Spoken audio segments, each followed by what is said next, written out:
Power Tips Persembahan Dinarji Indonesia kembali bersama dengan Anda, saya Daniel Wibowo. Ya. Di episode sebelumnya, saya percaya Anda sudah menyaksikannya, sempat disinggung tentang mindset. Ya.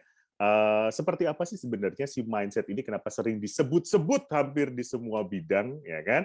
Kembali saya bersama dengan konsultan Dinarji Indonesia, Joko Murjono. Pak Joko.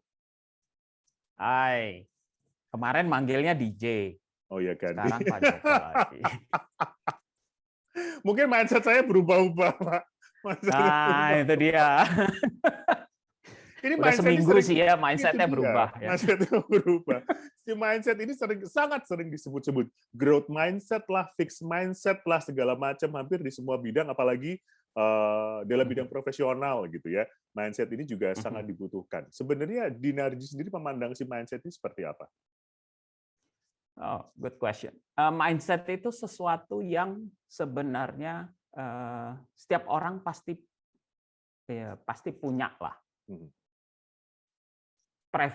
Preferensi mindset atau yang sudah terbiasa, yang mungkin didukung dengan habit, gitu kan, behavior di bawahnya.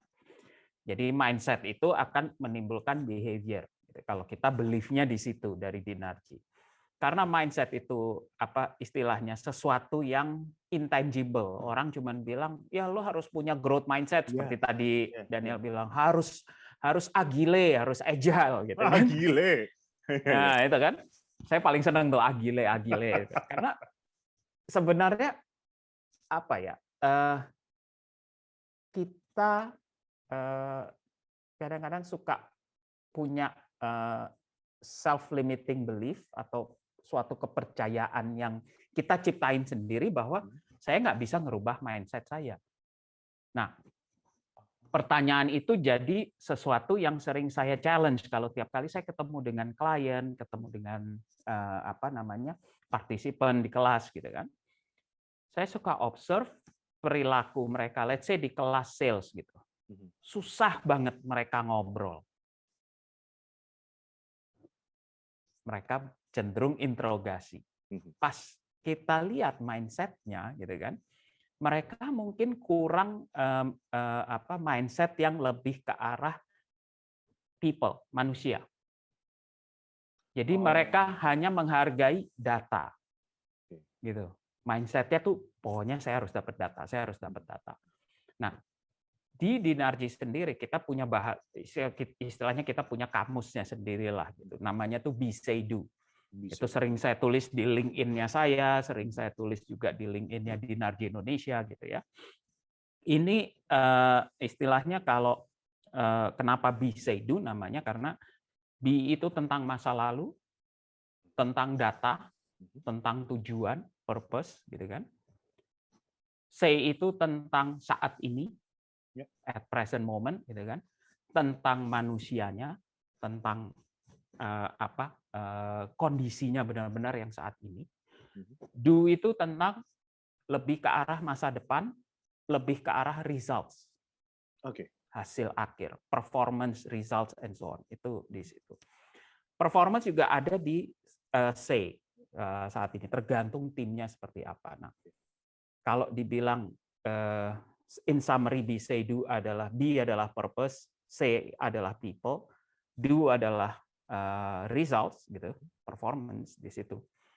Berarti kalau seorang sales yang bertanya lebih ke arah interogasi, dia kurang observasi saya kalau di kelas kurang mindset say, kurang bisa nyambung ke orang-orang, kurang bisa jadi konektor bagi orang-orang. Dia nggak bisa ngelihat kebutuhan orang itu apa, tapi dia menggali data saja. Dia nggak lihat manusianya. Nah ini bukan cuma di ranah sales kalau mindset. Saya senangnya tuh bahasa mindsetnya di Dinarji, Be Say Do itu saya bisa tarik keluar dari sales untuk leadership misalnya, untuk people management. Seringkali manajer peserta yang levelnya manajer di kelas saya tuh seringkali punya masalah untuk mengatakan tidak, katakanlah, ke anak buahnya. Or even ke klien. Untuk berkata tidak tuh kayaknya tabu banget, sesuatu yang ini. Kalau ditanya, loh jawabannya mungkin nggak yang lain? selain tidak? Kalau memang jawabannya hanya tidak, berarti kan kenapa nggak bisa ngomong? Kan nggak enak, Pak.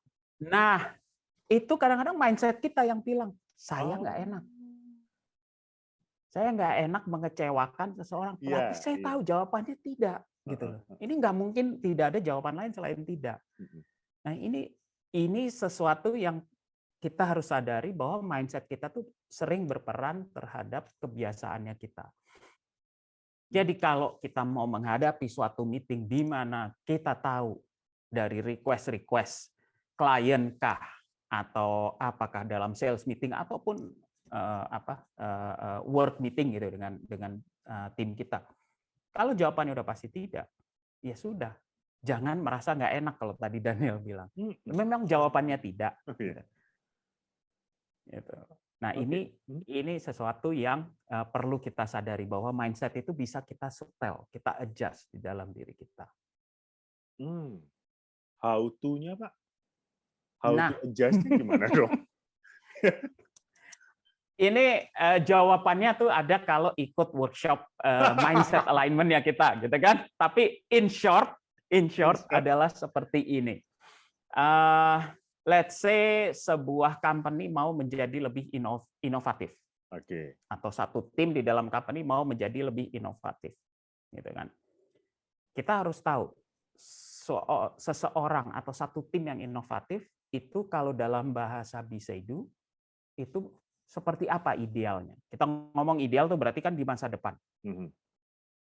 Bahwa dia harus belajar dari kesalahan, berarti dia harus bisa melakukan kesalahan, gitu kan? Dan belajar dari situ. Nggak boleh terlalu perfeksionis, nggak boleh idealis, gitu kan? Jauh dari situ, gitu kan? Dan inovasi itu untuk apa? Kita menciptakan kebanyakan untuk customer kita, end user-nya kita. Berarti kan harus ada mindset C-nya juga karena ada manusianya di situ yang kita harus mengerti. Gitu kan. Berarti lebih ke arah do sama say mindset-nya, lebih ke arah masa depan dan mengerti saat ini. Kebanyakan tim yang masuk itu karena datanya kayak gini. Karena kompetitor kayak gini. Jadi saya benchmark kompetitor. Kompetitor itu data benchmark itu data masa lalu loh. Betul. Bukan kebutuhan saat ini. Yang namanya tadi barusan ikut webinar dari salah satu bank yang terbesar di Indonesia itu juga gitu. Semenjak pandemik kita udah tahu semua orang akan switch ke online. Pertanyaannya, siap nggak company-nya? Banyak yang telat. Online itu langsung naik zooming, penjualan online. Semuanya sekarang kalau di mana di restoran, di mana kalau even kita datang ke sana mereka tidak menerima cash. Karena cash itu bisa jadi salah satu penyebar COVID gitu kan. Nah, ini kalau kita nggak analisa kebutuhan sekarang, kita hanya pakai data masa lalu bahwa wah online itu banyak kendalanya, koneksinya belum ini belum ini. Sekarang demand-nya tingginya di situ kok dan ke depannya bagaimana kita cari solusinya. Nah, ini juga berlaku untuk sales. Kita mau jualan sesuatu produk, let's say kita punya brosurnya beberapa produk gitu kan. Produk itu kan biasanya udah standar, udah ada template-nya gitu. Mau ini nggak Pak Daniel? Oh, nggak butuh itu. Oke, sekarang saya punya produk kedua. Oke, saya punya produk ketiga. Oke. Ini yang sering saya alami, jujur. Kalau saya ditelepon sama, let's say, sales, telesales dari bank, dari mana. Mbok yang ngerti dulu, gitu loh. Saya tuh lagi nyari apa? Asuransi kah? Apakah? Dan asuransi saya yang butuhnya apa? Banyak banget asuransi. Saya juga sering ngasih, saya salah cerewet sih kalau ke ini ke apa namanya provider yang saya pakai ke bank saya atau ke GSM provider saya gitu kan. Itu dibilang, wah nomornya Pak DJ ini VIP, masuk di VIP. Atau account-nya Pak DJ masuk ke VIP. Saya nggak pernah ngerasa diperlakukan sebagai seorang VIP loh. Bukan artinya dihormatin, dikasih minum, di apa, enggak. Tapi seseorang yang dianggap VIP oleh suatu company, itu artinya kita harus kenali banget kebutuhan dia apa. Nah, nggak pernah ngobrol, nggak pernah even nanya gitu. Let's say GSM provider lebih butuh data atau pulsa. Saat ini semua orang nyari data.